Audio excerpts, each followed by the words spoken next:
WhatsApp guys, कैसे हैं आप सब। स्वागत है आपका आज के क्लास में। आज के क्लास का टॉपिक आइसोमेरिज्म रहेगा। अगर आप JEE advance, main, NEET, state level entrance exam में केमिस्ट्री को 4 देना चाहते हैं तो इस चैनल को तुरंत लाइक और सब्सक्राइब करें। आइए फिर शुरू करते हैं आइसोमेरिज्म विद सीधी बात, नो बकवास। तो स्टार्ट करते हैं सबसे पहले आइसोमेरिज्म के डेफिनेशन से। क्या कहता है डेफिनेशन आइसोमेरिज्म का? दो या दो से ज़्यादा कंपाउंड जिनका मॉलिक्यूलर फॉर्मूला जो है वो सेम है बट उनके प्रॉपर्टीज़ जो हैं वो डिफरेंट हैं। उनके जो प्रॉपर्टीज़ हैं वो डिफरेंट हैं।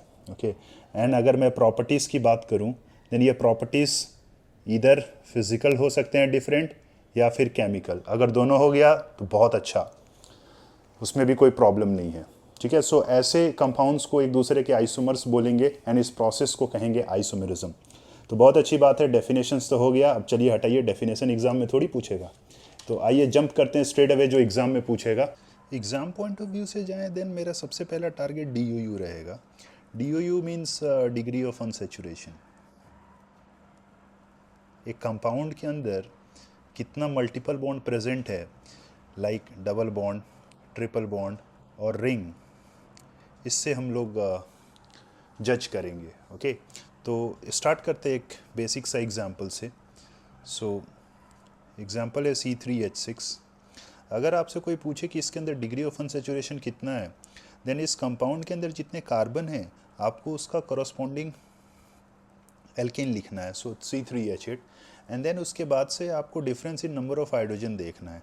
C3H6 में 6 हाइड्रोजन है, C3H8 में 8 हाइड्रोजन है, देन डिफरेंस इन हाइड्रोजन 2 आएगा।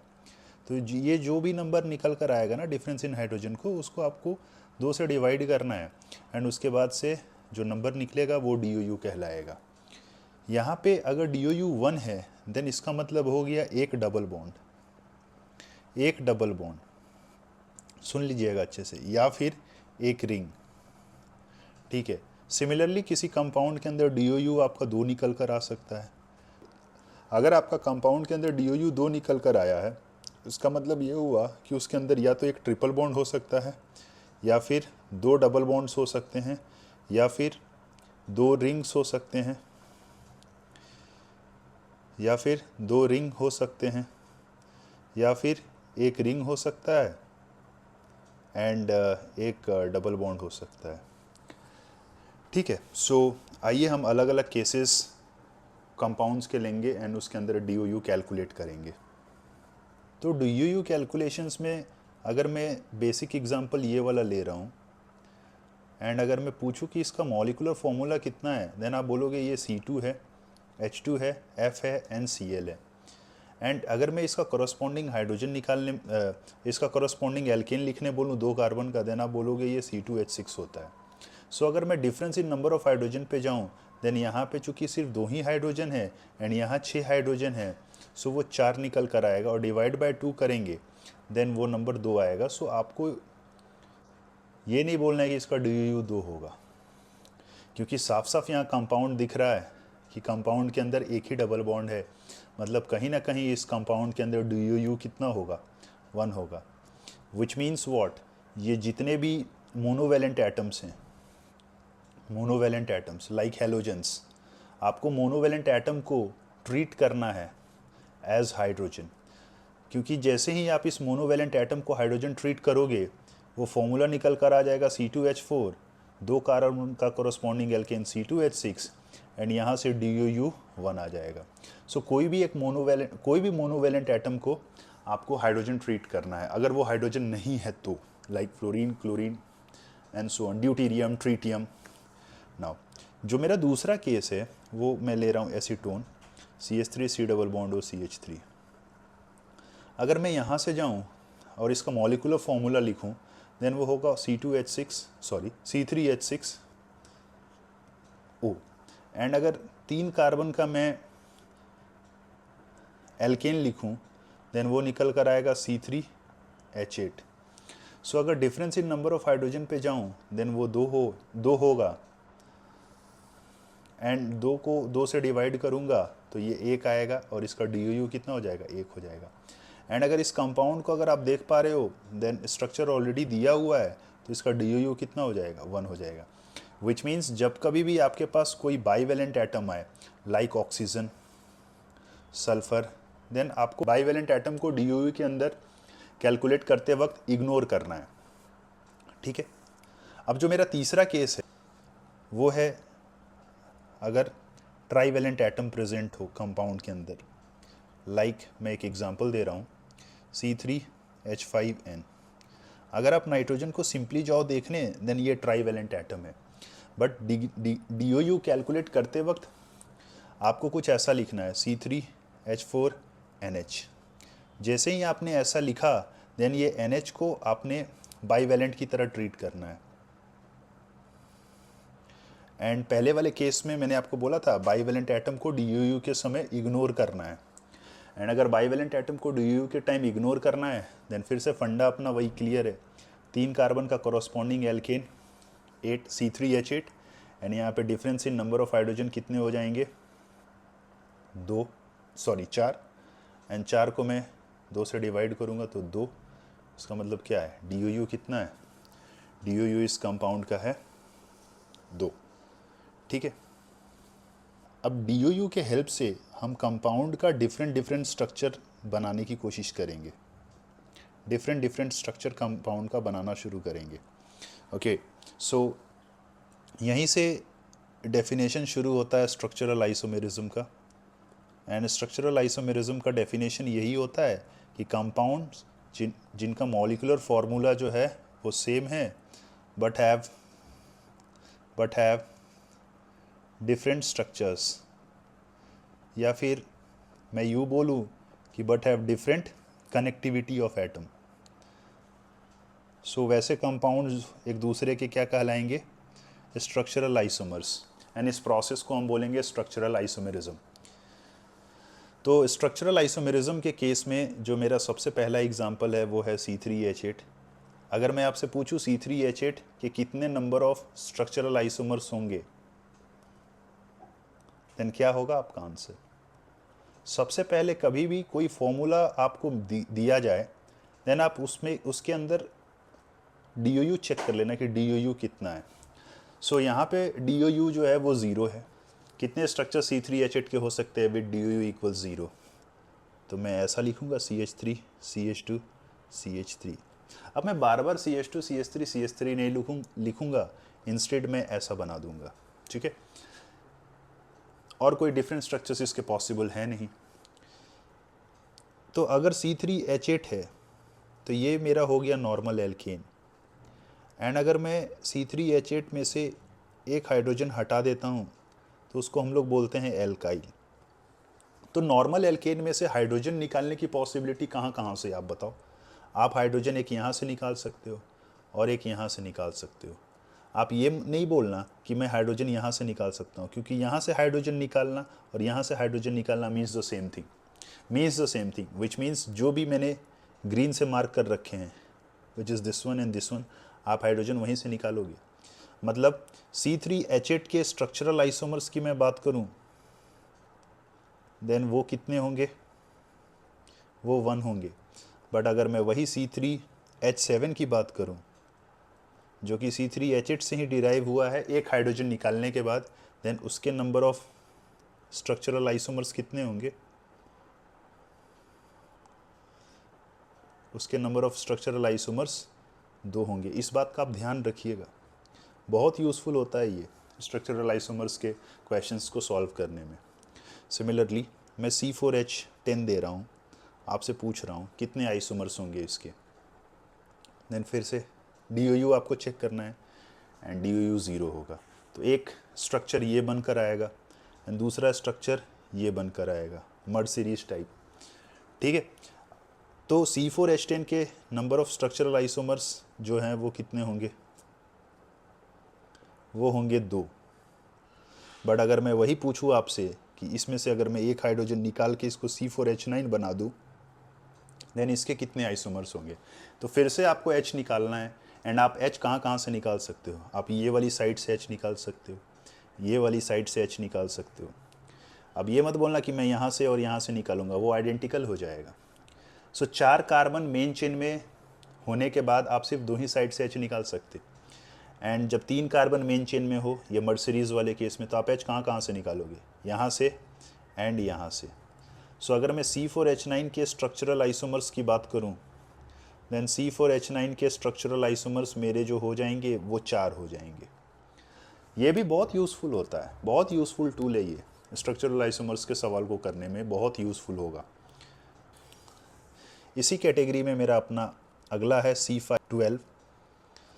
फिर से मैं 5 कार्बन लूँगा अपने मेन चेन में, फिर मैं 4 कार्बन लूँगा मेन चेन में, 1 कार्बन यहाँ रखूँगा, एंड देन मैं 3 कार्बन लूँगा मेन चेन में और यहाँ रखूँगा। सो यहाँ से अगर मैं आपसे पूछूँ number of structural isomers, then answer निकल कर आएगा 3। बट अगेन फिर से C5H11 की अगर मैं बात करूँ, यानी इसी में से आपको हाइड्रोजन्स हटाने हैं, तो आप हाइड्रोजन यहाँ से हटा सकते हो, यहाँ से हटा सकते हो, यहाँ से हटा सकते हो, जब 5 कार्बन का मेन चेन होगा। एंड 4 कार्बन के मेन चेन में आप हाइड्रोजन यहाँ से हटा सकते हो, यहाँ से हटा सकते हो, यहाँ से हटा सकते हो, एंड यहाँ से हटा सकते हो। एंड 3 कार्बन के मेन चेन में आप हाइड्रोजन सिर्फ और सिर्फ यहाँ से हटा सकते हो। तो अगर मैं C5H11 के बारे में जाकर आपसे पूछूं कि इसके नंबर ऑफ स्ट्रक्चरल आइसोमर्स कितने होंगे, देन आपका आंसर क्या होगा, आपका आंसर होगा 8। सो आइए इस चीज़ का यूज़ करते हैं एंड डिफरेंट क्वेश्चंस को सॉल्व करते हैं इसके बिहाफ पे। Number of primary, secondary and tertiary alcohol बताने हैं आपको C5H12O के, एंड सारे स्ट्रक्चरली आपको बताने हैं। तो नॉर्मली जब ऐसा सवाल आता है तो स्टूडेंट्स ऐसा बनाना शुरू कर देते हैं, 5 कार्बन का मेन चेन एंड देन यहाँ पे OH, फिर वो यहाँ OH पुट करेंगे, यहाँ पुट करेंगे, यहाँ पुट करेंगे, ठीक है। तो इस प्रोसेस को एकदम सिंपल झटके से एक लाइन में आइए इसको सॉल्व करते हैं, देखते हैं। तो अगर मैं आपसे पूछूं प्राइमरी अल्कोहल क्या होता है, देन आप सिंपली ये बोलोगे CH2OH। CH2OH गुरुजी प्राइमरी अल्कोहल होता है, विच मीन्स अगर आप CH2OH यहाँ लिख चुके हो, देन आपके पास कितने कार्बन बच चुके हैं, आपका आंसर होगा C4। एंड कितने हाइड्रोजन बच चुके हैं, देन आपका आंसर होगा H9।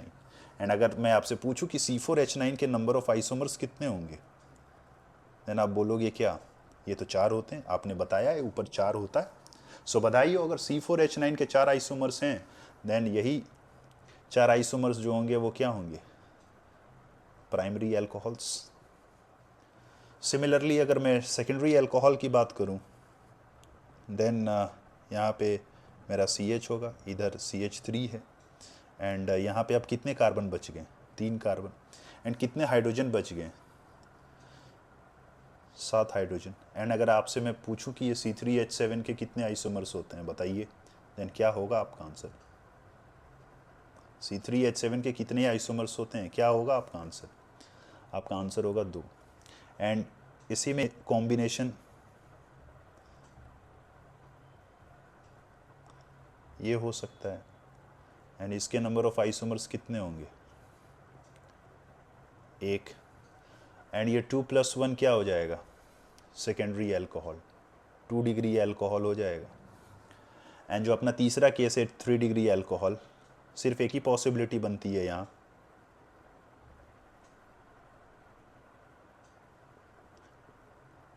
एंड 3 डिग्री अल्कोहल कितना हो गया, 1। So number of 1 degree, 2 degree, 3 degree alcohols are 4, 3 and 1। अपना अगला सवाल है number of 1 degree, 2 degree, 3 degree amines which are possible for C5H13N। अब इस सवाल में सबसे पहले आप DOU चेक कर लो, DOU निकाल लो। सो नाइट्रोजन वाले के केस में मैंने तो आपको बताया था, आपको NH लेना है, एंड इस NH को क्या करना है, इग्नोर। इस NH को आपको इग्नोर करना है। उसके बाद 5 कार्बन का कॉरस्पॉन्डिंग एल्केन क्या होगा, यही होगा जो ऑलरेडी यहाँ पे है, C5H12। मतलब ये कंपाउंड चीख चीख कर चिल्ला रहा है, बोल रहा है मेरे अंदर DOU नहीं है, डिग्री ऑफ अनसैचुरेशन नहीं है, ठीक है। अब तो फिर नहीं है तो प्राइमरी अमाइन निकालिए।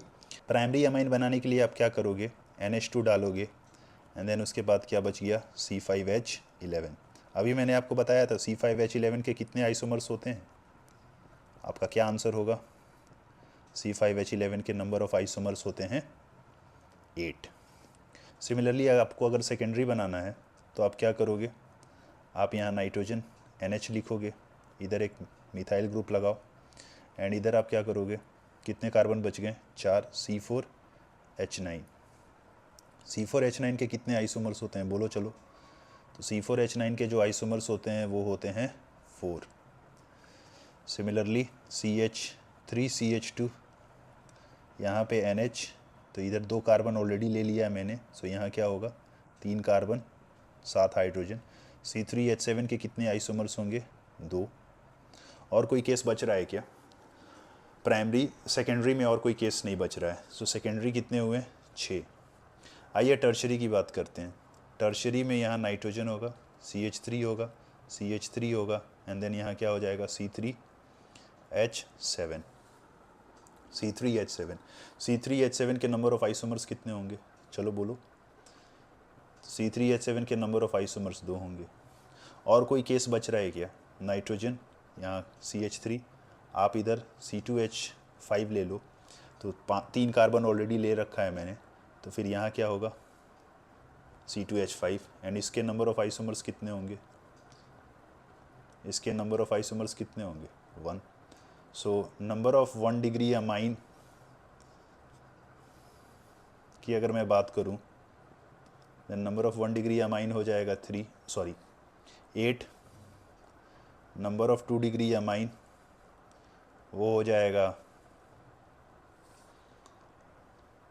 6, and number of 3 degree amine जो होगा वो हो जाएगा 3। तो अपना अगला सेगमेंट है number of carbonyl compound C5H10O के कितने होंगे। नंबर ऑफ कार्बोनाइल कंपाउंड का मतलब यहाँ मैं पूछ रहा हूँ आपसे विथ रिस्पेक्ट टू एल्डिहाइड कितने होंगे एंड कीटोन कितने होंगे।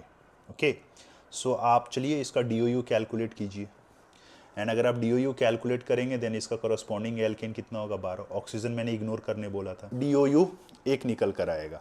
DOU एक, एनीवेज एल्डिहाइड और कीटोन है तो DOU तो होना ही चाहिए, एक होना चाहिए एटलीस्ट। सो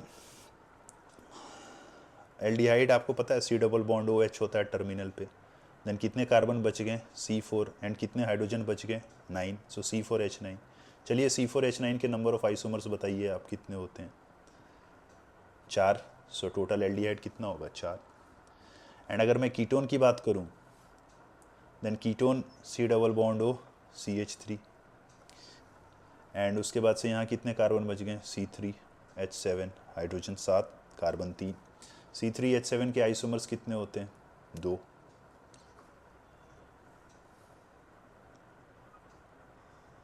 और कोई केस है क्या, हाँ है, C डबल बॉन्ड O, मैं इधर इथाइल पुट कर दे रहा हूँ और इधर भी इथाइल पुट कर दे रहा हूँ, एंड इथाइल के नंबर ऑफ आइसोमर्स कितने होंगे, तो क्या होगा आंसर, 1।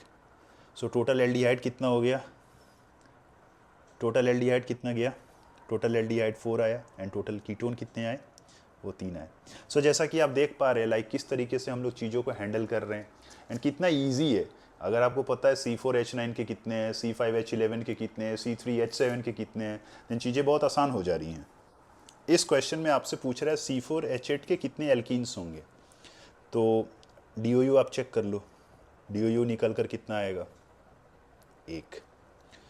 एंड 4 कार्बन को अगर मैं बनाऊं, देन ये रहा मेरा 4 कार्बन का चेन, एंड अगर मुझे डबल बॉन्ड लगाने हैं देन मैं यहाँ लगा सकता हूँ या फिर यहाँ लगा सकता हूँ। 4 कार्बन से एसोसिएटेड और कोई एल्कीन है क्या, of course 4 carbon as a main chain में तो नहीं है, बट 3 कार्बन के चेन में हो सकता है, मेन चेन में। आप यहाँ पुट कर दो, सो टोटल एल्कीन्स कितने होंगे, आंसर वुड बी 3। इसके बाद अपना अगला सवाल है, draw all isomeric benzene for C7H2। Again आपका टास्क DOU है कैलकुलेट करना, चेक कर लीजिए। ऑक्सीजन आपको इग्नोर करना है, सो आप यहाँ से DOU आपका निकल कर 4 आएगा, और बेंजीन बोल रहा है आपको, तो बेंजीन आप यहाँ बना दीजिए पहले। अब बेंजीन बनाने के बाद 6 कार्बन ऑलरेडी यूज़ में आ गया है, यहाँ आप OH कर दो, एंड देन यहाँ पे CH3 हो जाएगा। सो इसका आप ऑर्थो मेटा पैरा बन सकता है, तो यहाँ से 3 निकल कर आए हैं, ये अभी ऑर्थो वाला मैंने बनाया है। ये CH3 आप मेटा पे भी डाल सकते हो एंड पैरा पे भी डाल सकते हो। उसके अलावा और कोई है क्या? जी हाँ है, आप CH2OH लिख सकते हो, बेंजाइल अल्कोहल, सो ये भी एक बन सकता है। और कोई है क्या? हाँ, आप ईथर टाइप बना सकते हो कुछ, बेंजीन OCH3, इसको हम लोग एनिसोल बोलते हैं, ठीक है, एनिसोल। तो टोटल आइसोमर्स कितने हुए? 5। आपसे इस सवाल में ये पूछ रहा है कि कितने स्ट्रक्चरल आइसोमर्स पॉसिबल होंगे जब एक हाइड्रोजन रिप्लेस होगा Cl से एंथ्रासीन में। आपको एंथ्रासीन पता है? आपको एंथ्रासीन पता है? ये देखो आप, 3 बेंजीन एक ही साथ चिपका दिया मैंने, ये एंथ्रासीन है, ठीक है। एंड मैंने यहाँ 3 एंथ्रासीन ऑलरेडी बना रखे हैं, मतलब क्या हो गया? 3 is the right answer. But check कीजिए 3 कैसे राइट। एंथ्रासीन में ये साइट और ये साइट सेम कहलाता है, ये वाली साइट, ये वाली साइट, ये वाली साइट एंड ये वाली साइट ये आइडेंटिकल हैं, एंड ये वाली साइट, ये वाली साइट, ये वाली एंड ये वाली आइडेंटिकल हैं। ओके, सो अगर ऐसी बात है देन आप एक Cl यहाँ लगा दो, एक Cl यहाँ लगा दो एंड एक Cl यहाँ लगा दो। सो इसका राइट आंसर जो होगा वो होगा 3। अच्छा सवाल है, आप ध्यान रखिएगा, लोग कंफ्यूज हो जाते हैं। एंथ्रासीन का मामला आता है, लोग देखते हैं 3 बेंजीन है, वो एक्सपेक्ट करते हैं आंसर 10 से ज़्यादा ही होगा, बट आंसर 10 से ज़्यादा नहीं है। आप देख लो आपकी नज़रों के सामने, आंसर सिर्फ 3 है। आपका अगला सवाल है, number of structurally isomeric tribromo derivative possible for benzene. मतलब क्या है? मतलब ये है कि बेंजीन है एंड बेंजीन के अंदर आपको 3 ब्रोमीन चिपकाने हैं, ठीक है। तो कितने तरीक़ों से आप चिपका सकते हो? सो एक Br यहाँ है, तो दूसरा Br मैंने उसके रिस्पेक्ट में ऑर्थो पे डाला है, तीसरा Br दूसरे वाले Br के रिस्पेक्ट में ऑर्थो पे डाला है। सो एक ये पॉसिबिलिटी है। दूसरी पॉसिबिलिटी क्या होगी? एक यहाँ Br है, यहाँ Br है, एक साइड में छोड़कर अगले वाले साइड पे Br लगा रहा हूँ। एंड तीसरी पॉसिबिलिटी ये वाली होगी, चेक कर लेना आप, Br Br Br। आप ये मत सोचना कि ये वाली पॉसिबिलिटी भी होगी, एक Br यहाँ, एक Br यहाँ एंड एक Br यहाँ। गाइस ये दोनों सेम है, दोनों सेम है। ओके, सो वो वाली स्ट्रक्चर्स को आप काउंट मत करना। ओके, सो इसका राइट आंसर कितना हो जाएगा? 3 हो जाएगा, 3 इसका राइट आंसर होगा। ये वाला सवाल जो एग्जैक्ट रेप्लिका है ये वाले सवाल का, इसमें मैंने आपको 3 ब्रोमीन लगाने बोला था बेंजीन के अंदर, और यहाँ पे क्या है? बेंजीन के अंदर आपको 3 हैलोजेंस लगाने, तीनों हैलोजेंस दूसरे हैं। ओके, सेम नहीं है, नॉट सेम। सो अच्छा सवाल है, मज़ेदार सवाल है, दिल खुश हो जाएगा आपका। आप एक बार Cl यहाँ रखो, Br यहाँ रखो, कहाँ कहाँ मैं आयोडीन लगा सकता हूँ? एक साइट ये होगा, एक ये होगा, एक ये होगा एंड एक ये होगा। सो इसके आंसर्स कितने होंगे? 4। जो मेरा दूसरा पॉसिबिलिटी है वो पॉसिबिलिटी क्या है? Cl Br के बीच में एक कार्बन का गैप हो। अब मुझे आयोडीन चिपकाने हैं, मैं यहाँ चिपका दूंगा, यहाँ चिपका दूंगा, यहाँ चिपका दूंगा एंड यहाँ चिपका दूंगा। तो इसके पॉसिबिलिटी कितनी हुई? 4। एंड तीसरा केस क्या है? तीसरा केस ये है कि ब्रोमीन और Cl के बीच में 2 कार्बन का गैप हो। एक बार आयोडीन मैं यहाँ लगा दूंगा और एक बार यहाँ लगा दूंगा। सो इससे मेरा आंसर कितना निकल कर आएगा? 2। सो टोटल आंसर कितना आएगा? 10। सो इस बात का आप ध्यान रखिएगा। सो आप देख पा रहे हैं लाइक कि कैसे हम लोग चीज़ों को कैलकुलेट कर रहे हैं एंड कितना चीज़ें हमारे लिए आसान हो गई हैं इस केस में DOU के हेल्प से। सो इसी टाइप का स्ट्रक्चर बेस्ड आपसे सवाल पूछेगा, आप मेंटली प्रिपेयर रहना एंड जाके एग्ज़ाम में फोड़ देना। तो इन सारी चीज़ों को डिस्कस करने के बाद अब आइए हम चर्चा करते हैं आइसोमेरिज्म के क्लासिफिकेशंस के बारे में। तो आइसोमेरिज्म का क्लासिफिकेशंस अपना 2 टाइप का है, एक है स्ट्रक्चरल एंड दूसरा है स्टीरियो। सो स्ट्रक्चरल में मैंने आपको तो बता ही दिया, मॉलिक्यूलर फॉर्मूला क्या है? सेम है and different connectivity of atom है, डिफरेंट कनेक्टिविटी ऑफ एटम है, ठीक है। स्ट्रक्चरल के अंदर भी अपने पास सेवरल केसेस है in the form of chain, position, functional, metamerism and जो अपना आखिरी पार्ट है क्या, वो है टॉटोमेरिज्म। टॉटोमेरिज्म को मैं एक सेपरेट वीडियो में कवर करूँगा, ठीक है। आइए chain, position, functional and metamers के बारे में डिस्कस करते हैं। तो चेन आइसोमर का डेफिनेशन होता है मॉलिक्यूलर फॉर्मूला सेम होना चाहिए but there should have different carbon skeleton. अगर मैं बात करूँ कार्बन स्केलेटन की तो यहाँ पे मेरे पास दो केसेस होंगे, वन जहाँ पे मेन चेन ही डिफरेंट हो जाए या फिर दूसरा जहाँ पे साइड चेन डिफरेंट हो जाए। तो मेरा जो पहला वाला इलस्ट्रेशन है यहाँ पे ये ऑलरेडी मैंने ले रखा था, ये एन ब्यूटेन है, ओके ये एंड इसका जो दूसरा वाला जो स्ट्रक्चर मैंने ये मर्ज सीरीज बनाया है, यहाँ पे अगर देख पा रहे हैं देन इस ए वाले पार्ट में कितने कार्बन है मेन चेन में, आंसर है 4, एंड बी वाले पार्ट में कितने हैं कार्बन मेन चेन में, देन आंसर क्या है 3। So hence they are chain isomers, hence they are chain isomers, मतलब number of carbon atom in the main chain if it is different chain isomer. But इसका मतलब ये नहीं हुआ कि अगर नंबर ऑफ कार्बन सेम ना हो तो वो चेन नहीं होगा, अगर नंबर ऑफ कार्बन अगर सेम ना हो तो वो चेन नहीं होगा। ये देख लीजिए अब दूसरा केस, यहाँ पे अगर आप देखिएगा तो ये जो साइक्लोहेक्सेन वाला सेगमेंट है ये दोनों में सेम है, बट अगर आप साइड चेन के पॉइंट ऑफ व्यू से जा रहे हैं देन यहाँ पे एक ही साइड चेन है और यहाँ पे दो साइड चेन है, एंड यहाँ पे एक साइड चेन के अंदर 2 कार्बन इन्वॉल्व है, यहाँ पे एक साइड चेन के अंदर 1 कार्बन है और दूसरे साइड चेन के अंदर 1 कार्बन है। सो अगर केस आपको ऐसा मिलता है देन ये भी चेन का ही एग्जाम्पल है, ये भी चेन का एग्जाम्पल है। तो फिर तीसरा एग्जाम्पल जहाँ पे चेन भी डिफरेंट हो, साइड चेन भी डिफरेंट हो, तो ये वाली केस है, आप देख लो यहाँ पे क्या है 6 कार्बन मेन चेन में है, यहाँ पे कितना है 4 ही है, तो हेंस चेन आइसोमर्स। या फिर आप साइड चेन के पॉइंट ऑफ व्यू से जाओगे देन साइक्लोहेक्सेन के अंदर कोई साइड चेन नहीं है बट यहाँ पे साइड चेन है। सो ये सब छोटा छोटा सवाल आपसे पूछ सकता है, आप ध्यान रखिएगा, ठीक है। इसके बाद आता है पोजीशन आइसोमर। पोजीशन आइसोमेरिज्म के अंदर आपके पास मॉलिक्यूलर फॉर्मूला सेम होना चाहिए, जो मेन चेन है वो भी आपका सेम होना चाहिए, साइड चेन भी सेम होना चाहिए। उसके बाद से पोजीशन ऑफ द सब्स्टिट्यूएंट जो होता है, जो बेसिकली हम लोकेंट बोलते हैं, इस केस में मल्टीपल बॉन्ड भी आ जाता है, उसका जो पोजीशन है वो डिफरेंट होना चाहिए। यहाँ देखिए ये मिथाइल ग्रुप ऑर्थो पे है, ये वाला कहाँ है मेटा पे, ये वाला कहाँ है पैरा पे। आपको याद है ये कंपाउंड्स आए हुए हैं, मैंने अभी आपसे एक सवाल कराया था, उस सवाल के अंदर 5 आइसोमर्स थे जिसमें से शुरू के यही 3 थे, ऑर्थो मेटा पैरा। सो इस टाइप से आप पोजीशन आइसोमर्स डिपिक्ट करेंगे कंपाउंड्स के अंदर।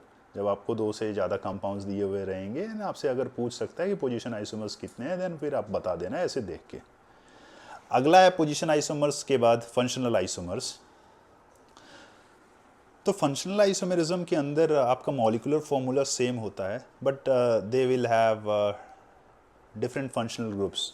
लाइक यहाँ पे अगर आप देखिएगा देन इसका मॉलिक्यूलर फॉर्मूला सेम है, इसका भी मॉलिक्यूलर फॉर्मूला सेम है, बट अगर मैं पहले वाले में फंक्शनल ग्रुप की बात करूँ देन यहाँ पे मेरा एल्डिहाइड है, एंड दूसरे वाले में अगर मैं बात करूँ देन यहाँ पे कीटोन है, hence they are functional isomers of each other. Metamers के अंदर हम लोग एक पॉलीवेलेंट एटम लेंगे या फिर polyvalent group of atom, and उसके आजू एंड बाजू में हम वैलेंसीज चेक करेंगे। अगर वो आजू एंड बाजू में डिफरेंट टाइप के अल्काइल ग्रुप्स प्रेजेंट रहेंगे देन हम वो बोल देंगे कि they are metamers of each other. Like यहाँ पे आप देख पा रहे हैं then C double bond O, इस O के राइट साइड में अभी इथाइल ग्रुप प्रेजेंट है, बट सेकेंड वाले केस में क्या है मिथाइल ग्रुप प्रेजेंट है। वेयर एज इस कार्बन के रिस्पेक्ट में आप देखिए इसका जो एडजेसेंट एटम है लेफ्ट साइड में वो मिथाइल ग्रुप है, एंड यहाँ क्या है ethyl group. So hence they are metamers of each other, ठीक है, hence they are metamers of each other. आज के वीडियो में मैंने स्ट्रक्चरल आइसोमेरिज्म को कवर किया है एक्सेप्ट ऑटोमेरिज्म। आपको कैम को ऐसे ही अप्रोच करना है, keep things very simple, don't complicate it, okay. इस वीडियो को जितना ज़्यादा से ज़्यादा हो सके आप शेयर कीजिए सो दैट मुझे और ज़्यादा मोटिवेशन मिले। सो आज के लिए इतना ही, thank you so much for watching this video, bye bye.